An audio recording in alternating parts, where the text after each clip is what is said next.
其实这泡菜不仅好吃，还能养生，怎么回事呢？听听我们陈老师怎么说的吧。一般的泡菜呢，它是偏向于一个排毒的功效比较多，唯独这个豇豆它是补的。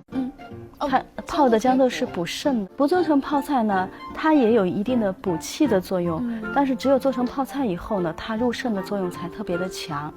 为什么呀？天哪！因为它泡咸了呀。有盐的作用，盐就把它这个补气作用引到肾里边了，所以它补的是肾气。冬天吃是很舒服的。然后我们平时就是在生病的时候啊，比如头疼脑热胃口不好，我什么胃口不好的时候，就想吃一口就想吃点酸菜泡菜的。是，其实我可以给你介绍一个我们家的病号饭，就是酸盐菜泡饭。我就是把那个酸盐菜啊，把它切碎以后呢，下油锅轻轻的给它炒一下，然后呢倒入开水。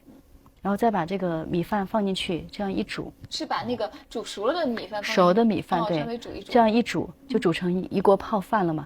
这个呢，就是我们家专门给病号吃的。也就是谁要是生病了，比如感冒了、头疼了、不舒服、胃口不开的时候，就给他吃这个，吃完以后他就会感觉到很舒服。这菜是雪里红吗？不是的，跟雪里红差不多的一种芥菜，就是它那个芥菜呢，它是一种叫包包芥菜，后面有鼓起一个大包的这种，就是最好，就是最好吃的，不是荠菜，不是，而是芥菜，它跟雪里红很像，只是后面鼓起大包，它都是芥菜家族的，就把这种菜呢用来切碎了炒，它是最好的，因为芥菜本身就有一个调理感冒的功效。